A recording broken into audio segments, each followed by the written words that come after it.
Minister, myself and Deputy John Brady requested this debate at the Business Committee on Amnesty International's utterly damning report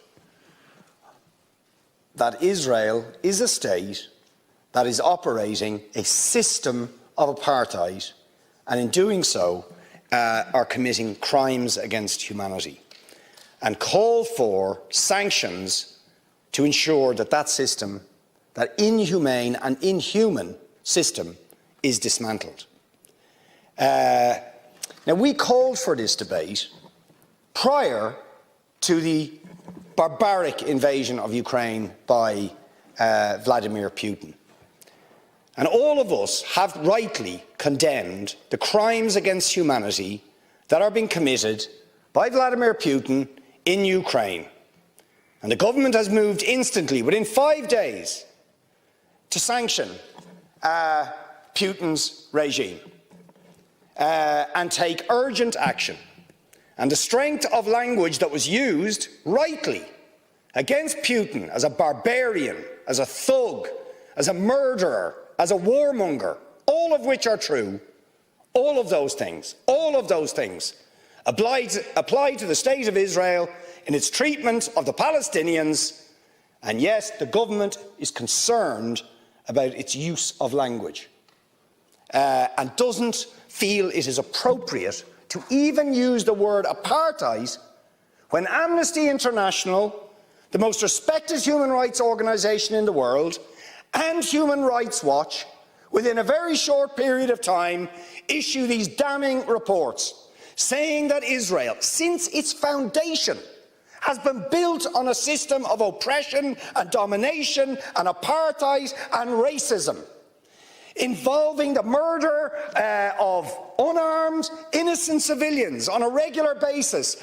arbitrary detention and imprisonment, land annexations, the displacement of people, the denial of basic fundamental rights to 6 million Palestinians who are displaced outside Israel and the occupied territories, to the right to the return to their homes, to the illegal blockade of Gaza, which has left, as they say in the report, Gaza in a permanent state of humanitarian crisis, denying people access to food, to water, and treating the Arab population as a whole, the Palestinian population as a whole, as an inferior race. I mean, it doesn't get stronger than this. And yet you want to be careful about your language. You're happy to correctly use the most strong and robust language to describe the crimes against humanity of Vladimir Putin, but you will not use the same strength of language when it comes to describing Israel's treatment of the Palestinians, when it is now being documented and detailed by two of the most respected human rights organisations in the world, and indeed has been alleged by dozens and dozens of non-governmental organisations, and to be honest, anybody who looks honestly at the decades of brutal, inhumane persecution of the Palestinians, successive assaults on Gaza, the annexation of their land and territory, the systematic application of apartheid rules, you don't want to even use the word apartheid. Never mind sanctions. 5 days sanctions against Putin and his thugs, 70 years of oppression by the Palestinians, and it wouldn't be, what was the word you used? It wouldn't be helpful to impose sanctions. Amnesty International are calling for Israel to be referred to the International Criminal Court for crimes against humanity. Will you support it? They are calling for targeted sanctions against Israeli officials who are perpetuating the system of apartheid, just exactly the same types of sanctions you've just initiated against Vladimir Putin. Will you support it? And I think the answer is clearly you're not going to. And then we ask the question, why? Why? With such strength of feeling, Fine Gael and Fianna Fáil and Green TD stood up one after the other, saying it was intolerable, the thuggery and the warmongering and the brutality of Putin. You wouldn't stand for it. Urgent action had to be taken.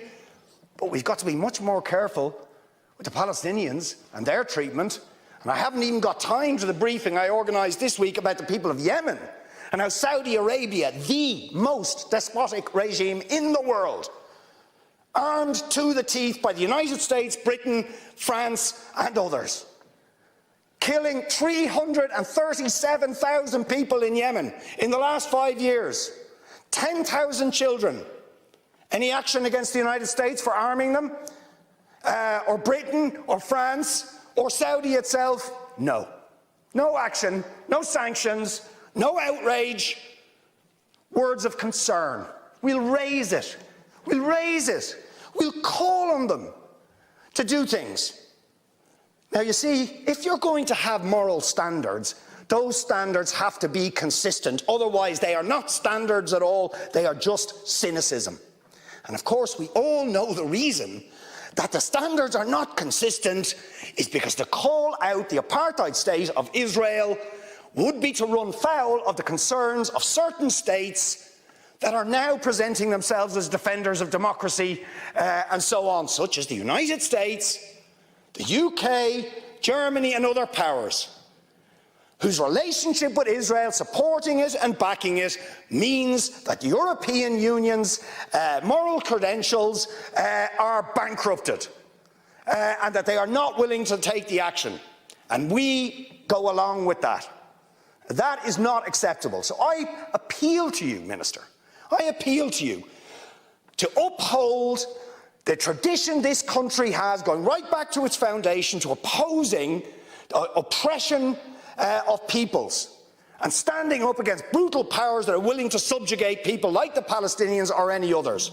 Show some moral backbone, show some consistency and support the motion that we have circulated to every TD in this House, which Sinn Féin have now signed, which a number of the left independents, which People Before Profit have signed, calling for the adoption of the recommendations of the Amnesty report and for the sanctions that must follow that they recommend. Will you support those things? Because if you don't, to be honest, all the words of concern, all the raising it, means nothing to the Palestinian people. Next.